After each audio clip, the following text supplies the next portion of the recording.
변화 리더의 조건 4장 목표를 구체화하라. 네 번째 영상입니다.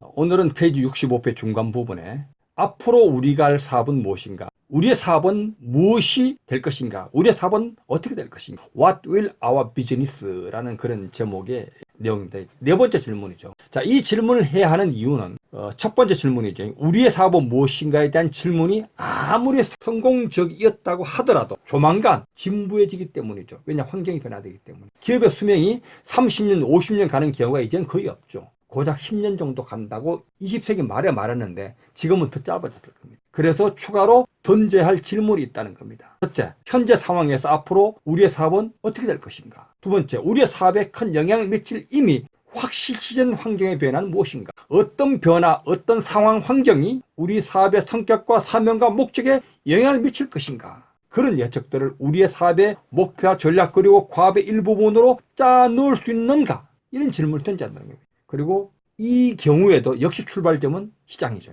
시장의 잠재력 그리고 그 추세라는 겁니다. 시장 추세를 파악하라는 겁니다. 그래서 이제 고객시장 구조 그리고 기술에서 기본적인 변화가 일어나지 않는다고 가정할 때 현 시장이 그대로 존속되는 겁니다. 현재와 같은 상황에서 5년 내지 10년 후에 우리가 진출할 사업이 얼마나 큰 시장이 될 것인가? 될 것으로 예측할 수 있는가? 질문해야 돼. 그리고 어떤 요인이 이 예측을 정당화시켜 주거나 혹은 무효로 만들어줄 것인가? 라는 질문의 출발점이 바로 뭐라고? 시장이라. 시장에서 이 질문에 대한 답을 찾아야 된다. 그러면서 이제 5가지의 어떤 추세를 이야기합니다. 예측해야 될 시장 구조의 변화들이 첫 번째로 인구 구조의 변화는 어떤가? 두 번째, 유행, 기호의 변화는 어떤가? 세 번째로 경쟁 상황의 변화는 어떤가? 네 번째, 경제 구조의 변화로 인한 시장 구조의 변화는 어떤가? 다섯 번째, 충족되지 못하고 있는 니즈는 어떤 것인가? 라는 질문을 해야 한다고 이야기합니다.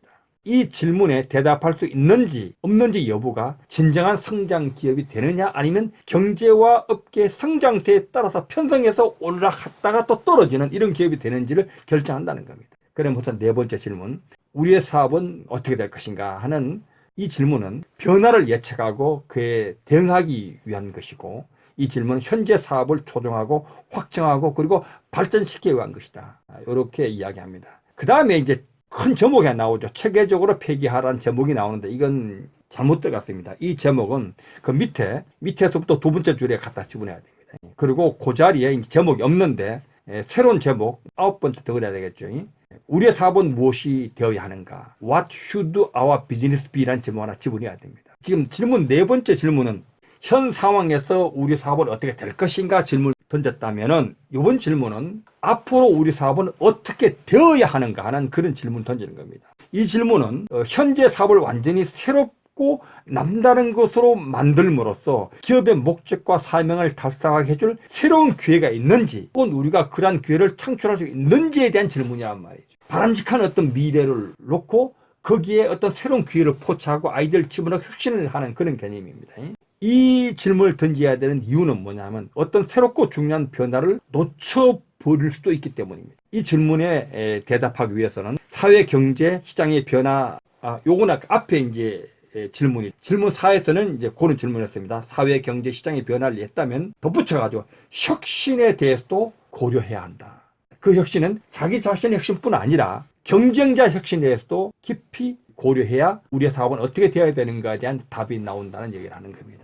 그 다음에 이제 마지막 10번째 덩어리는 67페이지 맨 밑 닦아고 거기에 넣으라는 그 제목이죠. 체계적으로 폐기하라는 질문이 이제 거기에 들어야 합니다. 자, 지금 앞에다 5가지 질문 던졌습니다. 사업 정의도 내렸고, 고객 정의도 내렸고, 고객 가치도 탐구했고, 우리의 사업은 어떻게 될 것인가 질문했고, 어떻게 되어야 되는가 질문을 했는데, 이제 새로운 뭔가를 시작하기 위해서는 그거 못지않게 중요한 게 뭡니까? 기존의 불필요한 거 폐기해야 되죠. 그것도 그냥 폐기하는 것이 아니라 계획적이고 체계적인 폐기를 해야 됩니다. Planned Systematic Abandonment를 한단 말이에요. 이게 아주 중요하다는 거예요. 어떤 걸 폐기해야 되는가? 기업의 목적과 사명에 더 이상 부합하지 않는 오래된 것들. 두 번째로 고객들에게 더 이상 만족을 제공해주지 못하는 것. 세 번째로 더 이상 뛰어난 공을 하지 못하는 것들. 이런 것들을 싹 다 없애버려라. 그 이제 첫 번째 질문, 사업 정의에 관한 질문이죠. 그 다음에 네 번째, 다섯 번째 질문은 우리의 사업은 어떻게 될 것인가, 어떻게 되어야 될 것인가는 이런 어떤 질문에 대한 대답을 하는 데 있어서 필수적인 것이 뭐냐? 기존의 것을 폐기하는. 기존의 제품, 서비스, 제조 공정, 시장, 최종 소비자, 그리고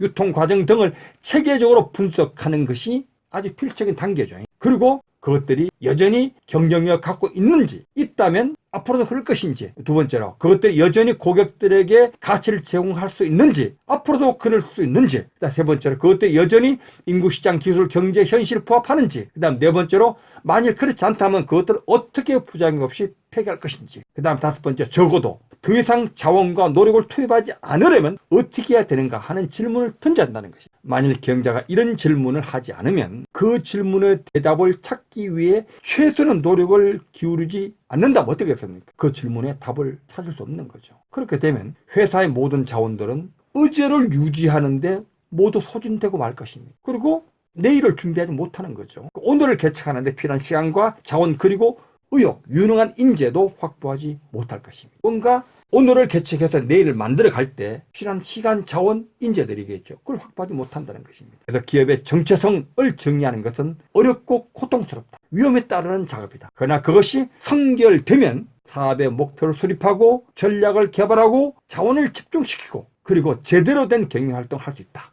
이렇게 말하는 것입니다. 기업의 목적과 사명에 대한 분명한 정의가 있어야 비로소 그 기업은 성과를 올리기 위한 경영을 할 수 있게 되는 것인데, 사실 우리 주변에 정말 많은 기업에서 그 기업의 사명이 무엇인지, 그 기업이 어떤 기업인지 정의를 내리는 것에 대해서 굉장히 소홀하고 그냥 마케팅 잘해서 내 어떤 고객인지 정의도 하지 않은 채 돈만 벌려고 하는 이런 어떤 분위기가 우리 사회에 있다는 것에 대해서 굉장히 우려를 하는 것입니다. 여기까지 하고요. 다음에 또 이제 이 책의 제목인 목표를 구체화라는 부분은 이제 마무리로 하는 부분이 나옵니다. 오늘 여기까지 하겠습니다.